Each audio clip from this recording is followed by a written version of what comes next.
Hey guys, welcome to the legal 24x7। आज हम इस वीडियो में बात करने वाले हैं एक ऐसे केस के बारे में जो सोशल मीडिया पर धूम मचा रहा है। दोस्तों, एल्विश यादव ने स्नेक वेनम केस के बारे में। ये केस इतना वायरल है कि आज हर कोई इसके बारे में बात कर रहा है। एल्विश यादव जो एक फेमस यूट्यूबर हैं और बिग बॉस ओटीटी विनर भी हैं, उन पर आरोप लगे हैं कि क्या सच हैं वो या झूठ हैं, और अब सुप्रीम कोर्ट का क्या फैसला है, सब कुछ डिटेल में बताता हूं। तो वीडियो एंड तक देखो और चैनल को सब्सक्राइब करना ना भूलो। Let's drive into it. अब हम बात करते हैं हुआ क्या था। तो देखो, शुरुआत करते हैं केस के बैकग्राउंड से।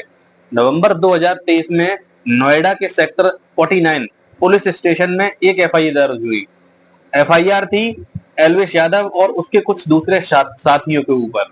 ये एफआईआर थी पीपल्स फॉर एनिमल्स यानी पीएफए नामक एक एनिमल राइट्स या एनजीओ के द्वारा।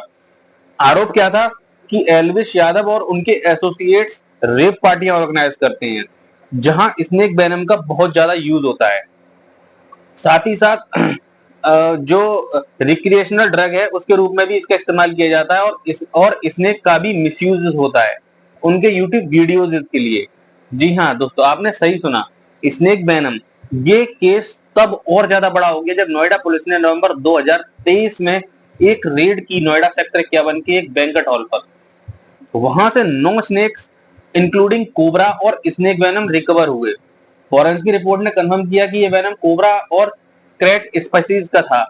और इस रेड के बाद 5 लोग, जिनमें 4 स्नेक चार्मर्स थे, अरेस्ट किए गए। एल्विश यादव ने शुरू में इन आरोपों को इससे इनकार किया कि नहीं नहीं ये बिल्कुल गलत है, लेकिन मार्च 2024 में उन्हें नोएडा पुलिस ने अरेस्ट कर लिया और 14 दिन के लिए जुडिशियल कस्टडी में भेज दिया गया। पुलिस सोर्सेज के मुताबिक एल्विश ने बाद में कन्फेस किया और उन्होंने रेप पार्टियों में स्नेक वेनम अरेंज किया था। ये सुनकर सब शॉक हो गए। लेकिन ये केस यहां नहीं रुका। अप्रैल 2024 में नोएडा पुलिस ने एक 1200 पन्नों का एक चार्जशीट फाइल किया जिसमें एल्विश और 7 दूसरे लोगों के खिलाफ चार्जेस थे। ये चार्जेस थे वाइल्ड लाइफ प्रोटेक्शन एक्ट के section 9, section 39, section 48A, section 49, section 50 और सेक्शन 51 के साथ। साथ ही आईपीसी के सेक्शन 284, 289 और सेक्शन 120B, साथ ही एनडीपीएस एक्ट के सेक्शन 8, सेक्शन 22, सेक्शन 29, सेक्शन 30 और सेक्शन 32 के अंडर। एल्विस के जो लॉयर थे उन्होंने आर्ग्यू किया कि उनके क्लाइंट के पास कोई भी स्नेक ड्रग्स रिकवर नहीं हुआ और ना ही उनका किसी भी एक्सक्यूट से डायरेक्ट लिंक था। उन्होंने ये भी कहा कि कंप्लेनेंट जो एक पीएफए मेंबर था अब एनिमल वेलफेयर ऑफिसर नहीं था, लेकिन उसने खुद को ऐसा दिखाया एफआईआर में। एल्विस ने इलाहाबाद हाई कोर्ट है उसमें चार्जशीट और सम्मन को चैलेंज किया, लेकिन मई 2025 में जस्टिस सौरभ श्रीवास्तव ने उनकी जो प्ली जो थी उसको डिसमिस कर दी और कह के ये आरोप ट्रायल्स में चेक किए जाएंगे, उनको आगे बढ़ा दिया। लेकिन एक बड़ा ट्विस्ट आया अगस्त 6 सन 2025 को। हाँ जी, रिसेंट में सुप्रीम कोर्ट ने एल्विस यादव के खिलाफ ट्रायल कोर्ट की प्रोसीडिंग पर इंटरिम स्टे लगा दिया। जस्टिस एम सुंदरेश और जोई मलया बागची ने उत्तर प्रदेश गवर्नमेंट और कंप्लेनेंट गौरव गुप्ता को नोटिस भेजा और एल्विस की प्ली को सुनने के लिए सितंबर 23, 2025 को हियरिंग शेड्यूल जो है कर दी। ये स्टे इतना बड़ा है क्योंकि अब ट्रायल रुक गया है और एल्विस के फैंस को थोड़ी रिलीफ मिली है। ये केस सिर्फ एक लीगल बैटल नहीं है दोस्तों, बल्कि सोशल मीडिया पर भी एक बड़ा कंट्रोवर्सी बन गया है। एल्विस के फैंस का कहना है कि ये सब उनकी पॉपुलैरिटी की वजह से उन्हें टारगेट करने का प्लान है। दूसरी तरफ एनिमल जो राइट एक्टिविस्ट और पीएफए जैसे एनजीओ कहना है कि एल्विस वाइल्ड लाइफ लॉज का सीरियस वायलेशन किया है। और एक और कंट्रोवर्सी तब आई जब जनवरी 2025 में एल्विस पर विटनेस को थ्रेटन करने का आरोप लगा। पीएफए के एक मेंबर सौरभ गुप्ता ने कंप्लेंट किया कि एल्विश और उसके सपोर्टर ने उन्हें धमकी दी है और ये केस और भी वायरल हो गया जब 17 अगस्त 2025 को एल्विस के गुरुग्राम वाले घर में जो है फायरिंग इंसिडेंट हुआ। गैंगस्टर हिमांशु भाऊ और नीरज फरीदपुरिया ने इसके लिए रिस्पॉन्सिबिलिटीज ली, कह के एल्विस बैटिंग ऐप प्रमोट करते हैं जो फैमिलीज को रुइन कर रहे हैं, मतलब बर्बाद कर रहे हैं।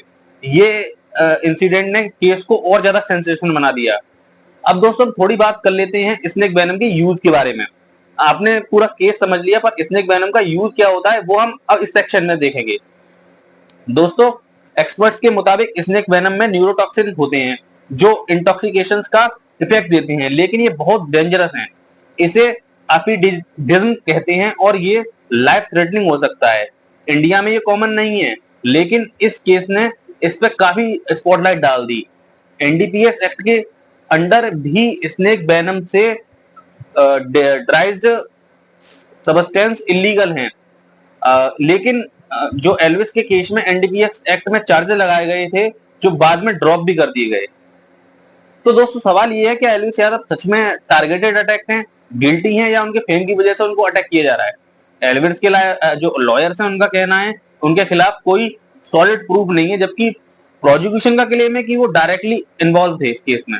सुप्रीम कोर्ट का स्टे इस बात का साइन है कि केस में अभी भी बहुत से जो सवाल हैं वो ट्रायल्स में क्लियर होंगे।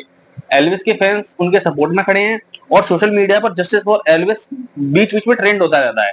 दूसरी तरफ एनिमल वेलफेयर सपोर्टर्स और अथॉरिटीज का कहना है ये केस वाइल्ड लाइफ प्रोटेक्शन का और ड्रग एब्यूज के खिलाफ एक बड़ा ही स्टैंड है। तो ये एल्विस यादव और जो स्नेक वेनम केस था वो पूरा आपके सामने हमने जो डिकोड करके रख दिया है। आपका इस बारे में क्या ख्याल है? क्या ये केस मीडिया का हाइप है या एल्विस के खिलाफ सॉलिड केस है? कमेंट सेक्शन में अपने थॉट जरूर शेयर करिएगा, और अगर ये वीडियो आपको पसंद आया तो वीडियो को जरूर लाइक करिए, साथ ही साथ चैनल को सब्सक्राइब किए बिना मत जाइएगा, बेल आइकन का बटन दबाना ना भूलें। और अगर आपको इससे रिलेटेड कोई भी लेटेस्ट अपडेट चाहिए तो कमेंट में जरूर बताएं। साथ ही हमारे इंस्टाग्राम जो चैनल है उसको भी फॉलो करना ना भूलें। आते रहेंगे कुछ इसी तरह के इंटरेस्टिंग वीडियो के साथ। तब तक के लिए चलते हैं। जय हिंद, जय भारत।